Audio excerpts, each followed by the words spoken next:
कहानी शुरू होती है कनाडा एयरपोर्ट से। वहाँ एक पिता एलियट अपनी बेटी रिडली के साथ सफर पर होता है। वो दोनों दूसरी सिटी जा रहे होते हैं क्योंकि एलियट को वहाँ एक बिजनेस डील पूरी करनी होती है। रिडली एक अकेली लड़की थी, उसके ज्यादा दोस्त नहीं थे। उसके चेहरे पर कुछ पिंपल्स थे जिनसे वो हमेशा परेशान रहती थी। थोड़ी देर बाद फ्लाइट उस सिटी में पहुंचती है जहाँ उन्हें जाना था। वहाँ पहुंचकर एलियट और रिडली कार में बैठकर निकल जाते हैं क्योंकि एलियट अपनी मीटिंग के लिए ऑलरेडी लेट था। रास्ते में एलियट अपनी बेटी का शुक्रिया अदा करता है कि वो उसके साथ आई और उसे समझाता है कि उसे अपने चेहरे के पिंपल्स से ज्यादा परेशान नहीं होना चाहिए और बार बार उन्हें छूना बंद कर देना चाहिए। आगे की कहानी यहीं से शुरू होती है। एलियट उसे समझाता है कि ये पिंपल्स बिल्कुल नॉर्मल हैं, हर टीनेजर के चेहरे पर आते हैं। ये सुनकर रिडली थोड़ी शांत हो जाती है। फिर हमें पता चलता है कि उसकी माँ की मौत कुछ समय पहले हो चुकी है और क्योंकि रिडली को अकेले रहना पसंद नहीं था, वो अक्सर अपने पापा के साथ काम पर जाती थी ताकि उसे कंपनी मिले। उसी दौरान जिस आदमी से एलियट की डील होनी थी उसका फोन आता है। वो गुस्से में एलियट पर चिल्लाने लगता है क्योंकि वो मीटिंग के लिए लेट हो गया था। एलियट माफी मांगते हुए कई बहाने बनाने लगता है, लेकिन किस्मत से फोन नेटवर्क खराब हो जाता है और कॉल कट जाती है। एलियट राहत की सांस लेता है और स्पीड बढ़ा देता है ताकि जल्दी उस आदमी के मैंशन तक पहुंच जाए। लेकिन तभी अचानक रोड पर एक जानवर आ जाता है और एलियट की कार उससे टकरा जाती है। एलियट की कार उस जानवर से टकराती है और झटका लगने के बाद गाड़ी घूमकर सड़क के किनारे रुक जाती है। कुछ देर बाद जब हालात थोड़े शांत होते हैं तो एलियट अपनी बेटी रिडली से पूछता है कि वो ठीक है या नहीं। सब कुछ ठीक देखकर दोनों कार से बाहर निकलते हैं ताकि उस जानवर को देख सकें जिससे टक्कर हुई थी। वहां जाकर रिडली देखती है कि वो कोई आम जानवर नहीं बल्कि एक अजीब सा घोड़ा है जिसके सिर पर एक सींग हॉर्न लगा है। और सबसे चौंकाने वाली बात ये थी कि उस जानवर के घाव से नीला खून निकल रहा था। एलियट बहुत गुस्से में था क्योंकि अब वो मीटिंग के लिए और देर हो चुका था। लेकिन रिडली उस रहस्यमय घोड़े को देखकर हैरान रह जाती है क्योंकि उसने ऐसा प्राणी पहले कभी नहीं देखा था। उसी पल उस घोड़े का सींग हल्के नीले रंग में चमकने लगता है और बिना सोचे समझे रिडली आगे बढ़कर उस सींग को छू लेती है। जैसे ही रिडली ने उस घोड़े का सींग छुआ, उसे अचानक अजीब अजीब चीजें दिखने लगती हैं। कुछ ऐसे नजारे जिन्हें वो समझ नहीं पाती। उसकी आंखों के सामने सब धुंधला सा हो जाता है। लेकिन तभी वो एलियट की आवाज सुनकर होश में आती है। वो देखती है कि उसका पापा उस घोड़े को मार रहा होता है। रिडली चिल्लाकर उसे रोकने की कोशिश करती है, लेकिन एलियट उसकी बात नहीं सुनता और तब तक रुकता नहीं जब तक वो घोड़ा पूरी तरह मर नहीं जाता। थोड़ी देर बाद दोनों मिस्टर ओडेल के मैंशन पहुंचते हैं जहां एलियट को अपनी डील फाइनलाइज करनी होती है। लेकिन सबसे अजीब बात यह थी कि एलियट उस घोड़े की लाश को कार की ट्रंक में रख लाया था। मकान के बाहर गाड़ी रोककर एलियट नीचे उतरता है और मैंशन के अंदर जाता है। वहां उसकी मुलाकात ओडेल के बेटे शेपर्ड से होती है जिससे वो हाथ मिलाता है और फिर ओडेल की पत्नी से भी मिलकर अभिवादन करता है। आखिरकार एलियट ओडेल के कमरे में आता है और उससे देर होने के लिए माफी मांगता है। तभी पता चलता है कि ओडेल को एक गंभीर बीमारी है और अब उसके आखिरी दिन चल रहे हैं। एलियट बहाने बना रहा होता है ताकि ओडेल उसे माफ कर दे। तभी रिडली को आज घोड़े के साथ हुई सारी बातें याद आने लगती हैं। ओडेल ये नोटिस करता है और रिडली से पूछता है कि क्या वो ठीक है। रिडली झूठ बोलती है और कहती है कि वो बिल्कुल ठीक है। उसी वक्त शेपर्ड भी वहाँ आता है और रिडली से उसके चेहरे पर पड़े दानों के बारे में पूछता है। एलियट बीच में बोल पड़ता है और रिडली से कहता है कि वो बाथरूम में जाकर मुंह धो ले ताकि थोड़ा ठीक महसूस करे। असल में एलियट ऐसा सिर्फ उसे वहाँ से भेजने के लिए कह रहा था। एलियट नहीं चाहता था कि रिडली उसकी डील खराब करे या आज जो हुआ वो किसी को बता दे। जब रिडली बाहर निकली तो वो बार बार कार की तरफ देख रही थी और काफी घबराई हुई लग रही थी। उसी वक्त महल की एक गार्ड रिडली को देख रही होती है और उसे कुछ अजीब महसूस होता है। जब वो गार्ड कार के पास जाकर देखती है तो उसे यकीन हो जाता है कि कुछ गड़बड़ है या शायद कार के अंदर कुछ छिपा हुआ है। इसी दौरान रिडली बाथरूम में जाती है और चेहरा धोती है, लेकिन जब वो शीशे में देखती है तो उसे पता चलता है कि उसके चेहरे के सारे दाने गायब हो गए हैं। जब वो तौलिए पर नजर डालती है तो उस पर नीले रंग का खून लगा होता है जो यूनिकॉर्न का खून होता है। उसी वक्त ओडेल एलियट के साथ बैठा होता है और उसे बताता है कि उसने हर तरह का इलाज आजमाया लेकिन कोई फायदा नहीं हुआ। अब उसने हार मान ली है और मौत का इंतजार कर रहा है। ओडेल ये भी बताता है कि वो ये डील इसलिए कर रहा है ताकि मरने से पहले अपनी कंपनी और अपने परिवार की सुरक्षा पक्की कर सके। वो एलियट को अपने बेटे शेपर्ड की जिम्मेदारी भी सौंप देता है। दूसरी तरफ रिडली अब भी हैरान थी क्योंकि उसके चेहरे के सारे दाने लगभग गायब हो चुके थे, वो भी उस घोड़े के नीले खून की वजह से। थोड़ी देर सोचने के बाद उसे एहसास होता है कि उस घोड़े का खून जादुई है और इंसान के शरीर की हर बीमारी को ठीक कर सकता है। उसी वक्त एलियट की कार में रखा हुआ घोड़े का सींग हल्का हल्का चमकने लगता है। रिडली जब अपने पिता एलियट के पास लौटती है तो वो उससे कहता है कि उसे ओडेल के परिवार से मिलना चाहिए। रिडली मना कर देती है लेकिन एलियट उस पर जोर डालता है और बताता है कि ये डील उसकी जिंदगी की सबसे बड़ी डील होगी। रिडली उससे घोड़े के बारे में पूछती है तो एलियट कहता है कि अगर वो उसकी बात माने और ऑडेल के परिवार से मिले तो वो उसकी हर इच्छा पूरी करेगा, यहाँ तक कि उसके साथ जाकर घोड़े को दफनाने तक के लिए तैयार है। लेकिन उनकी बात पूरी होने से पहले ही कार में अजीब हरकतें शुरू हो जाती हैं क्योंकि अंदर रखा घोड़ा हिलने लगता है। ये देखकर एलियट तुरंत ऑडेल के पास जाता है, माफी मांगता है और बताता है कि उसे अब तुरंत निकलना होगा। एलियट अब रिडली को घर ले जाना चाहता है क्योंकि वो थकी और बीमार लग रही होती है, लेकिन ऑडेल गुस्सा हो जाता है और कहता है कि एलियट हमेशा अपने वादों का समय नहीं निभाता। वो उसे समझाता है कि अगर अभी चला गया तो ये उसके लिए बहुत बड़ी बेइज्जती होगी। उसी वक्त एक गार्ड रिडली के पास आता है और पूछता है कि वो इतनी घबराई हुई क्यों लग रही है। रिडली जवाब देने ही वाली होती है कि तभी एलियट की कार से जोरदार आवाज आती है। सब लोग जल्दी से बाहर भागते हैं ये देखने के लिए कि क्या हुआ। अचानक घोड़ा फिर से जिंदा हो जाता है और कार को तोड़ने लगता है ताकि बाहर निकल सके। ये देखकर वहां मौजूद सब लोग डर और हैरानी से जम जाते हैं क्योंकि उस घोड़े का रूप बहुत अजीब और डरावना था। लेकिन उसी पल गार्ड तुरंत घोड़े पर गोली चलाती है और उसे वहीं मार देती है। उस वक्त एलियट बिल्कुल घबरा जाता है और समझ नहीं पाता कि क्या करे। फिर वो ऑडेल और उसके परिवार को सब कुछ बता देता है, रास्ते में उनके साथ क्या क्या हुआ और वो घोड़ा वहां कैसे पहुंचा। सब एलियट की बात सुनकर हैरान रह जाते हैं। कोई समझ नहीं पा रहा था कि वो जीव असल में घोड़ा था या यूनिकॉर्न। तभी रिडली भी सच बताने का फैसला करती है। वो ऑडेल से कहती है कि उसी यूनिकॉर्न के नीले खून ने उसके चेहरे के दाने पूरी तरह ठीक कर दिए। ये सुनकर ऑडेल हैरान रह जाता है और रिडली से पूछता है कि क्या उसे अपने शरीर में कुछ अजीब महसूस हो रहा है। रिडली कहती है कि नहीं, सब कुछ बिल्कुल ठीक है। रिडली कहती है कि उन्हें एनिमल ऑर्गेनाइजेशन से संपर्क करना चाहिए ताकि वो आकर उस घोड़े को ले जाए, लेकिन ऑडेल मना कर देता है और कहता है कि अगर ऐसा हुआ तो सरकार उस जीव का गलत इस्तेमाल करेगी, इसलिए उसे ही इस हालात को संभालना होगा। रात होने पर एलियट अपनी बेटी के कमरे में जाता है ताकि उसका हाल जान सके। जैसे ही वो रिडली को देखता है, पूछता है कि वो इतनी उदास क्यों है। रिडली बताती है कि जब उसने आज उस घोड़े के सींग को छुआ था तो उसे कुछ अजीब चीजें दिखाई दी। एलियट उसकी बात पर यकीन नहीं करता और कहता है कि शायद उसे भ्रम हुआ होगा। वो रिडली को समझाता है कि अब उसे इन बातों के बारे में नहीं सोचना चाहिए क्योंकि सबसे जरूरी बात यह है कि वो लोग अपनी डील पूरी करें। लेकिन रिडली अंदर से बहुत परेशान थी। रिडली कुछ ही समय में उस जादुई घोड़े के बारे में थोड़ी बहुत जानकारी इकट्ठा कर पाई। उसे पता चला कि ये घोड़ा एक पुरानी दंत कथा का हिस्सा था। एक राज परिवार ने इसे पाल रखा था, लेकिन बाद में जब उन्हें इसकी जादुई ताकत का पता चला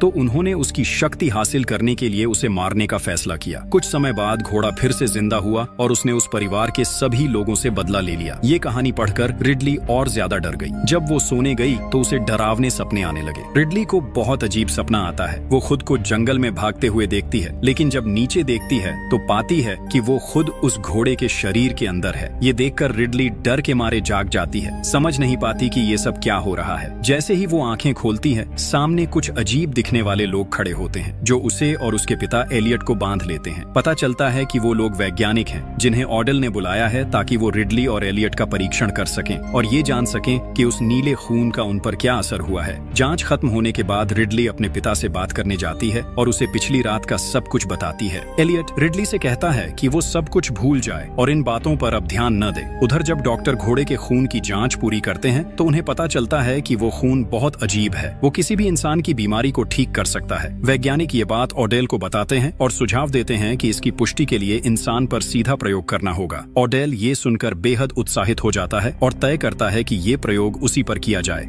थोड़ी देर बाद डॉक्टर जादुई खून तैयार करते हैं और ऑडेल को इंजेक्शन लगा देते हैं। ये सब देखकर रिडली परेशान हो जाती है, उन्हें गलत ठहराती है और वहां से निकलकर जंगल में चली जाती है ताकि थोड़ा सुकून पा सके। इधर जब वैज्ञानिक घोड़े के शरीर की जांच शुरू करते हैं तो उन्हें पता चलता है कि उसकी नसें अब भी काम कर रही हैं। इसका मतलब था कि वो लोग उस घोड़े से और लंबे समय तक खून निकाल सकते थे। दूसरी तरफ रिडली जंगल में घूम रही होती है। चलते चलते उसे महसूस होता है कि कोई उसे देख रहा है। वो इधर उधर देखती है लेकिन वहाँ कोई नहीं होता। डर के मारे वो तेजी से भागती है और घर लौट आती है। रात में एलियट ऑडेल का हाल जानने जाता है और पूछता है कि अब वो कैसा महसूस कर रहा है। ऑडेल बताता है कि उसे अब काफी बेहतर लग रहा है और लगता है कि इलाज असर दिखा रहा है। ये सुनकर एलियट बहुत खुश हो जाता है और उसे जल्दी ठीक होने की शुभकामनाएं देता है। उधर रिडली अब भी उस जादुई घोड़े के बारे में और जानकारी जुटाने की कोशिश कर रही होती है। तभी ऑडेल का बेटा शेपर्ड उसे देख लेता है। शेपर्ड रिडली की मदद करने का फैसला करता है। वो उसे अपना प्रिंटर देता है ताकि वो घोड़े की सारी तस्वीरें और जानकारी जानकारी प्रिंट करके आराम से उनका अध्ययन कर सके। जब शेपर्ड रिडली की मदद करके वहां से निकलता है तो अचानक सामने उसका पिता ऑडेल खड़ा होता है। अब वो पूरी तरह ठीक दिख रहा होता है और उसकी सेहत पहले जैसी नहीं बल्कि और बेहतर लग रही होती है। ऑडेल तुरंत सारे डॉक्टरों को इकट्ठा करता है और उन्हें आदेश देता है कि जितना हो सके उतना नीला खून उस घोड़े से निकाल ले ताकि ये इलाज हमेशा उनके पास रहे और वो खुद इसका इस्तेमाल कर सके। वो ये भी कहता है कि अगर ये इलाज दुनिया के सामने आया तो इसकी कीमत आसमान छुएगी, लेकिन डॉक्टर उसे रोकते हैं और बताते हैं कि ये संभव नहीं है क्योंकि इस खून की एक समय सीमा होती है, उसके बाद वो बेअसर हो जाता है। उधर रिडली, जो कुछ देर पहले ओडेल के साथ हुआ वो सब देखकर डर गई थी, लेकिन फिर भी उसने हिम्मत जुटाई और अपने रिसर्च पर वापस लौट आई ताकि वो जान सके कि उस हॉर्स के साथ असल में क्या हो रहा है। कुछ घंटे बाद रिडली को बहुत खतरनाक जानकारी मिली। वो सीधा ओडेल के पास गई और उसे ध्यान से सुनने को कहा। रिडली ने बताया कि जो मेडिसिन ओडेल ने लिया है वो बहुत स्ट्रॉन्ग है और असर तो करता है, लेकिन अगर उसने उसकी डोज ज्यादा ली तो उसकी जान जा सकती है। रिडली ने यह भी बताया कि सदियों से लोग उस हॉर्स के खून का इस्तेमाल करते आए हैं, ठीक वैसे ही जैसे अब ओडेल कर रहा है, लेकिन हर बार उनका अंत बहुत बुरा हुआ क्योंकि वो हॉर्स फिर से जिंदा हो जाता था और उन्हें मार डालता था। जैसा कि उम्मीद थी, ओडेल ने उसकी किसी भी बात पर ध्यान नहीं दिया।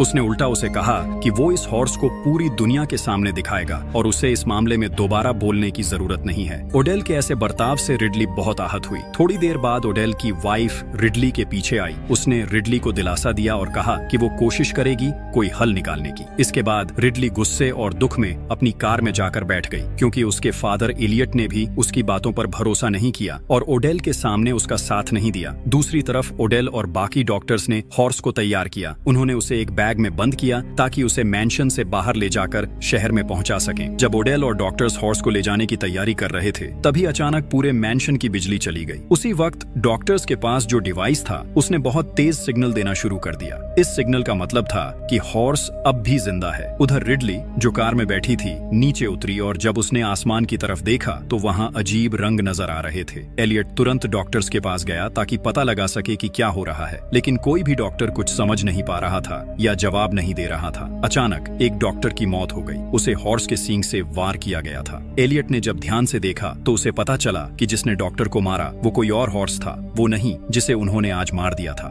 गार्ड्स ने हॉर्स पर लगातार गोलियां चलाईं, लेकिन उस पर कोई असर नहीं हुआ। वो हॉर्स बहुत ताकतवर था और एक एक करके सारे गार्ड्स को मारने लगा। एलियट ने ये सब देखा तो तुरंत अपनी बेटी रिडली को आवाज दी और कहा कि वो कार में बैठकर वहां से निकल जाए। रिडली जैसे ही कार में बैठी, हॉर्स उस पर टूट पड़ा और पूरे जोर से कार पर हमला कर दिया। बाकी गार्ड्स ने भी अपनी एडवांस्ड वेपन्स से उसे रोकने की कोशिश की, लेकिन कोई फायदा नहीं हुआ। तब रिडली कार से बाहर निकली और जान बचाने के लिए भागने लगी, लेकिन हॉर्स उसके पीछे लग गया और पीछा नहीं छोड़ा। आखिर रिडली एक स्टेबल जैसे घर में जाकर छिपी, पर हॉर्स वहां भी पहुंच गया। अजीब बात यह थी कि जैसे ही हॉर्स रिडली के करीब आया वो अचानक शांत हो गया। उसका सींग तेज रोशनी में चमकने लगा और उसी पल कुछ अजीब होने वाला था। रिडली ने धीरे से हॉर्स को छुआ, तभी एक फीमेल गार्ड वहां पहुंच गई और बाकी गार्ड्स के साथ मिलकर उस हॉर्स पर गोलियां बरसाने लगी। आखिरकार हॉर्स वहां से भाग गया और सब तरफ शांति छा गई। जब हालात थोड़े संभले तो सब लोग वापस मैंशन के अंदर आ गए। वहां रिडली अपने फादर एलियट पर गुस्सा हो गई। वो चिल्लाकर बोली कि उसने उसे कई बार चेतावनी दी थी, लेकिन उसने कभी उसकी बातों पर भरोसा नहीं किया। एलियट फिर भी उसकी बातों को नजरअंदाज करता रहा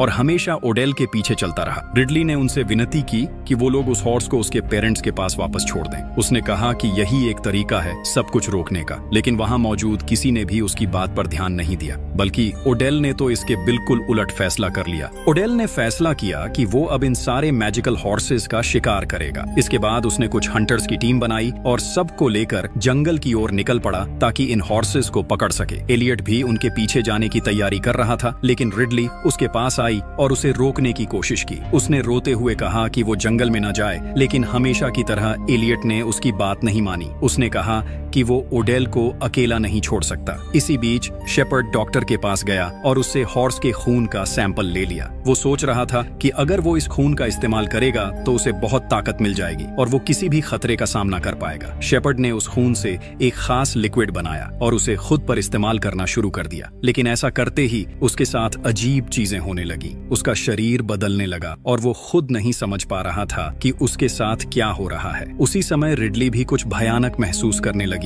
रिडली कार में बैठी और वहां से भागने का सोच रही थी, लेकिन आखिरी पल में उसने अपना फैसला बदल दिया। वो अपने फादर को अकेला छोड़कर नहीं जाना चाहती थी। उसी वक्त रिडली ने आसमान में एक अजीब सा चमकदार लाइट देखा। वो तुरंत कार से उतरी और दौड़कर मैंशन के अंदर गई ताकि अपने रिसर्च पेपर्स देखकर समझ सके कि ये लाइट क्या है। कुछ देर खोजने के बाद रिडली को सच्चाई पता चली। वो घबरा गई और तुरंत अपने फादर एलियट को कॉल किया। उसने कहा कि वो लोग तुरंत मैंशन वापस लौट आएं, क्योंकि हॉर्स ने जंगल में उनके लिए एक जाल बिछाया है। अगर वो उस जगह तक पहुंचे तो उनमें से कोई भी जिंदा नहीं बचेगा। लेकिन एलियट ने उसकी कॉल नहीं उठाई। तब रिडली भागकर मैंशन के गार्ड के पास पहुंची और उसे हालात की गंभीरता समझाई। उसने कहा कि उन्हें अभी के अभी कुछ करना होगा, नहीं तो सब कुछ खत्म हो जाएगा। रिडली ने गार्ड से कहा कि वो तुरंत जंगल में मौजूद सब लोगों से कांटेक्ट करे, क्योंकि वो इस वक्त बहुत बड़े खतरे में है। उधर डॉक्टर हॉर्स के सींग को काटने की कोशिश कर रही थी, लेकिन अजीब बात ये थी कि वो सींग लगातार चमक रहा था, जैसे उसमें कोई एनर्जी भरी हो। दूसरी तरफ एलियट को आखिर रिडली के मैसेजेस मिल गए, लेकिन अब बहुत देर हो चुकी थी। तभी वो हॉर्स उनके सामने आ गया और उसने सारे हंटर्स पर हमला कर दिया। वो एक एक करके सबको मारने लगा। एलियट ने खुद को बचाने के लिए नाइट विजन गॉगल्स का इस्तेमाल किया, जिससे उसे हॉर्स की एग्जैक्ट जगह दिख गई। उसने ओडेल को पकड़ा और दोनों किसी तरह भागने में कामयाब हो गए। वो जंगल से निकलकर मैंशन तक पहुंच गए, लेकिन खतरा अभी खत्म नहीं हुआ था। वो हॉर्स उनका पीछा करते हुए मैंशन तक पहुंच गया और अंदर घुस आया। एलियट और ओडेल जैसे ही मैंशन से भागने की कोशिश कर रहे थे, तभी उनके सामने एक और हॉर्स आ गया। अब दो हॉर्सेस ने मिलकर ओडेल को चारों तरफ से घेर लिया। ओडेल ने अपनी चालाकी दिखाई और उन हॉर्सेस से शांत आवाज में बातें करने लगा। वो उनसे अच्छे शब्दों में बात करता रहा, जिससे एक हॉर्स थोड़ा शांत हो गया। लेकिन जैसे ही ओडेल ने अपना हाथ उसके सींग पर रखने की कोशिश की, पीछे से दूसरा हॉर्स आया और उस पर हमला कर दिया। ओडेल की वहीं मौत हो गई। उसी वक्त रिडली छोटे हॉर्स को लेकर आई। उसका इरादा था कि वो उसे उसकी माँ और पिता के पास लौटा दे, ताकि वो दोनों शांत हो जाएं और इंसानों पर हमला करना बंद कर दें। लेकिन एलियट अब भी इस बात से सहमत नहीं था। इतना सब देखने के बाद भी उसने रिडली की बात नहीं मानी। उसने कहा कि वो पुलिस को बुलाएगा और वहीं लोग इस समस्या को सुलझाएंगे। लेकिन जैसे ही उसने फोन निकाला, नेटवर्क पूरी तरह से गायब हो गया। सब लोग अब डरने लगे थे और ओडेल की वाइफ ने भी एलियट से कहा कि उन्हें रिडली की बात माननी चाहिए। उसने कहा कि सबसे सही यही होगा कि वो लोग उस छोटे हॉर्स को उसके माता पिता को वापस लौटा दें। एलियट के हिचकिचाने के बावजूद ओडेल की वाइफ ने फैसला लिया। उसने गार्ड और डॉक्टर को आदेश दिया कि वो छोटे हॉर्स को लेकर बाहर जाए और उसे उन दोनों हॉर्सेस के हवाले कर दें जो बाहर इंतजार कर रहे हैं। लेकिन असली गलती डॉक्टर ने कर दी थी। बाहर जाने से पहले उसने उस छोटे हॉर्स का सींग काट दिया था। उसे लगा कि ये कोई बड़ी बात नहीं है और बाकी हॉर्सेस को इसका पता नहीं चलेगा। थोड़ी देर बाद गार्ड और डॉक्टर उस छोटे हॉर्स को लेकर बाहर पहुंचे और उसे उसके माता पिता के सामने रख दिया। लेकिन जैसे ही उन दोनों बड़े हॉर्सेस ने अपने बच्चे को देखा और समझा कि उसका सींग काटा गया है, वो बेकाबू हो गए। हॉर्स ने सबसे पहले डॉक्टर पर हमला किया और उसे मार डाला। गार्ड ने ये सब अपनी आंखों से देखा और किसी तरह आखिरी पल में वहां से भागने में कामयाब हुआ। जब बाकी लोगों को इस घटना के बारे में पता चला तो शेपर्ड ने कहा कि अब रिडली ही उन हॉर्सेस को संभाल सकती है जब तक बाकी लोग वहां से भागने की कोशिश करें। एलियट को ये सुनकर हैरानी हुई और उसने पूछा कि सिर्फ रिडली ही क्यों? तब शेपर्ड ने बताया कि हॉर्स कभी रिडली को नुकसान नहीं पहुंचाएगा, क्योंकि वो ही एकमात्र इंसान है जिसने उसकी मैजिक पावर का लालच नहीं किया। बाकी सबने उस शक्ति को पाने की कोशिश की थी, लेकिन रिडली ने हमेशा उसे समझने की कोशिश की। हालात और भी डरावने होते जा रहे थे। एलियट डर गया और ओडेल की वाइफ के पास जाकर कहा कि वो अब इस सब में शामिल नहीं रहना चाहता। उसने कहा कि ये उनकी गलती थी और अब उन्हें ही इसे ठीक करना होगा। उसी समय शेपर्ड के शरीर में अजीब बदलाव शुरू हो गए। उसकी आंखों से तेज रोशनी निकलने लगी और वो किसी अनजानी ताकत के असर में आने लगा। रिडली और एलियट जैसे ही भागने की कोशिश करते हैं, शेपर्ड उनके सामने पहुंच जाता है। शेपर्ड ने रिडली को पकड़ लिया, लेकिन जैसे ही वो उसे नुकसान पहुंचाने वाला था, अचानक सामने से दोनों हॉर्सेस आ गए। वो शेपर्ड से बदला लेने आए थे। एलियट और रिडली ने मौका देखकर एक रास्ते से भाग लिया, जबकि शेपर्ड और उसकी माँ दूसरे रास्ते से निकल गए। उनके पास छोटे हॉर्स का सींग था। रास्ते में शेपर्ड की माँ ने उससे पूछा कि अब उसका क्या प्लान है। शेपर्ड ने ठंडे लहजे में कहा कि वो भागने नहीं वाला। उसने बताया कि उसका इरादा है उन दोनों हॉर्सेस को पकड़ने का और फिर उनकी संतान से नई मैजिकल पावर पैदा करने का, ताकि वो खुद सबसे ताकतवर बन सके। लेकिन तभी शेपर्ड ने अपने डिवाइस को देखा और हैरान रह गया। उसमें हॉर्स का सींग गायब था। तभी सच्चाई सामने आई कि एलियट ने ही वो सींग चुरा लिया था। एलियट अब रिडली के साथ बैठा था। वो बहुत पछता रहा था और अपनी बेटी से माफी मांग रहा था। एलियट ने आंसू भरी आंखों से रिडली से कहा कि उसने हमेशा काम को ज्यादा अहमियत दी और उसकी बातों को कभी नहीं सुना। वो बार बार उससे माफी मांगने लगा और बोला कि उसे अब एहसास हो गया है कि वो हर वक्त गलत था। उसकी बातों ने रिडली को गहराई से छू लिया। वो रोते हुए अपने पिता के गले लग गई। उसी समय शेपर्ड और उसकी माँ हॉल में पहुंचे ताकि एलियट और रिडली को ढूंढ सकें। थोड़ी देर पीछा करने के बाद उन हॉर्सेस ने शेपर्ड की माँ को पकड़ लिया और उसे मार डाला। दूसरी तरफ एलियट ने रिडली को बैल्कनी में बंद कर दिया ताकि हॉर्स उस तक न पहुंच पाए। वो खुद आगे बढ़ा और जानबूझकर उन हॉर्सेस के सामने दौड़ने लगा ताकि उनका ध्यान अपनी तरफ खींच सके और रिडली को भागने का मौका मिल सके। रिडली ने कई कोशिशों के बाद आखिरकार बैल्कनी से बाहर निकलने में कामयाबी पाली। जैसे ही वो बाहर आई, उसने देखा कि हॉर्स उसके पिता एलियट के पीछे दौड़ रहा है ताकि उसे मार सके। रिडली दौड़ने ही वाली थी कि अचानक शेपर्ड सामने आ गया। उसके हाथ में एक तीर धनुष था और उसने रिडली को धमकाया कि वो उसके साथ चले। रिडली मजबूरी में शेपर्ड के साथ कोर्टयार्ड तक चली गई। वहां उनके पास छोटा हॉर्स भी था। उसी वक्त हॉर्स का पिता वहां पहुंच गया। वो बहुत गुस्से में दिख रहा था और बदला लेने के मूड में था, लेकिन जैसे ही उसने रिडली को देखा, उसका गुस्सा धीरे धीरे शांत हो गया। वो उसके पास आया और उसके पैरों के पास झुककर लेट गया, जैसे उसे उस पर भरोसा हो। शेपर्ड ने इस मौके का फायदा उठाया। वो तुरंत आगे बढ़ा और हॉर्स के पैर में रस्सी बांध दी ताकि उसे काबू में कर सके। रिडली ने उसे रोकते हुए कहा कि वो बहुत बड़ी गलती कर रहा है और ये काम उसे नहीं करना चाहिए, लेकिन हमेशा की तरह शेपर्ड ने उसकी बात नहीं सुनी। वो घमंड से बोला कि उसे पता है वो क्या कर रहा है और कोई उसे रोक नहीं सकता। तभी अचानक उन्हें एक और आवाज सुनाई दी। वो हॉर्स की माँ थी। सबकी नजरें मुड़ गईं और उन्होंने देखा कि एलियट उसके साथ था। वो छोटे हॉर्स के सींग का इस्तेमाल करके उस पर काबू पा चुका था, लेकिन हैरानी की बात ये थी कि जैसे ही वो हॉर्स रिडली के करीब आई, वो भी शांत हो गई और उसके पैरों के पास लेट गई। रिडली के आसपास आते ही दोनों हॉर्सेस पूरी तरह से शांत हो गए थे। शेपर्ड ने फिर मौका देखकर दौड़ लगाई और माँ हॉर्स के पैरों में भी रस्सी बांध दी। ये देखकर एलियट का गुस्सा फट पड़ा। उसने हाथ में पकड़ा सींग शेपर्ड पर जोर से दे मारा, लेकिन शेपर्ड अब इंसान नहीं रहा था। उसके शरीर में हॉर्स का खून था, जिसने उसे बहुत ताकतवर बना दिया था। उसने एलियट का वार रोक लिया और उसी के तीर से पलटकर एलियट पर हमला कर दिया। एलियट जमीन पर गिर पड़ा और रिडली घबरा कर उसके पास दौड़ी। वो जोर जोर से रो रही थी क्योंकि एलियट बुरी तरह जख्मी था और लगातार खून बह रहा था। लेकिन इससे पहले कि वो कुछ कर पाती, शेपर्ड ने फिर से हमला करने की कोशिश की। उसने हॉर्स का सींग उठाया और एलियट को खत्म करने के लिए आगे बढ़ा। उसी पल हॉर्स का पिता अपनी रस्सियों से आजाद हो गया। वो पूरी ताकत से दौड़ा और अपनी टांगों से शेपर्ड को जोरदार लात मारी। शेपर्ड हवा में उछल गया और जमीन पर गिरते ही वहीं मर गया। एलियट अब अपनी आखिरी सांसें ले रहा था। उसने रिडली का हाथ पकड़ा और धीरे से कहा कि मरने से पहले वो एक बात जानना चाहता है। जब तुमने पहली बार हॉर्स का सींग छुआ था, तुमने क्या देखा था? रिडली ने आंसू पोंछते हुए कहा कि उसने बहुत अजीब चीजें देखी थीं। उसे महसूस हुआ था कि हॉर्स उसे कुछ दिखाना चाहता था, अपनी ओरिजिन, अपनी दुनिया और अपने दर्द की कहानी। उसने ये भी बताया कि उन विजन्स में उसने अपनी माँ की यादें देखी थीं, वो पल जो उसने बहुत पहले खो दिए थे। एलियट ने हल्की मुस्कान दी, अपनी बेटी की आंखों में देखा और कहा, मुझे माफ कर दो रिडली, और कुछ ही सेकंड में उसकी सांसें थम गईं। रिडली अपने पिता को गोद में लेकर लगातार रो रही थी। वो यकीन ही नहीं कर पा रही थी कि अब वो उसे कभी नहीं देख पाएगी। लेकिन तभी एक चमत्कार हुआ। हॉर्स का पिता उसके पास आया और शांत होकर रिडली के सामने खड़ा हो गया। फिर उसने अपनी शक्ति को माँ हॉर्स के साथ मिलाया और दोनों ने मिलकर अपनी मैजिकल एनर्जी से एक उजली रोशनी पैदा की। उस रोशनी से छोटे हॉर्स का टूटा हुआ सींग फिर से जुड़ गया और कुछ ही पल बाद एलियट के जख्म भी भरने लगे। धीरे धीरे उसने अपनी आंखें खोली। वो जिंदा था। एलियट अब सब कुछ देख पा रहा था जो रिडली ने पहले देखा था। वो सारी विजन्स, वो पुरानी यादें और उस मैजिक दुनिया की सच्चाई। एलियट ने रिडली को कसकर गले लगाया। दोनों की आंखों में खुशी और सुकून था, जैसे सब कुछ फिर से सही हो गया हो। लेकिन तभी मैंशन के दरवाजे खुले। गार्ड अंदर आया और उसके पीछे पुलिस थी। उन्होंने चारों तरफ देखा, लेकिन वहां अब कोई हॉर्स नहीं था। पुलिस ने एलियट और रिडली को पकड़ लिया और उन पर इल्जाम लगाया कि उन्होंने ही ओडेल के परिवार को मारा है। लेकिन एलियट और रिडली को अब किसी बात का डर नहीं था। वो बस इस बात से खुश थे कि उन्होंने उन मैजिकल हॉर्सेस की मदद की और उनकी दुनिया को बचा लिया। तभी चौंकाने वाली बात हुई। उन हॉर्सेस ने एलियट और रिडली को सजा देने के बजाय उनकी मदद करने का फैसला किया। उन्होंने अपनी ताकत का इस्तेमाल करके पुलिस की नजरों से उन्हें गायब कर दिया और उन्हें सुरक्षित जगह पर पहुंचा दिया। इसी के साथ कहानी खत्म होती है। एलियट और रिडली आजाद हैं और मैजिकल हॉर्सेस फिर से अपने जंगल लौट जाते हैं और यहीं खत्म होती है फिल्म। अगर आपको कहानी पसंद आई हो तो चैनल को जरूर सब्सक्राइब करें और नए वीडियोस के लिए जुड़े रहें।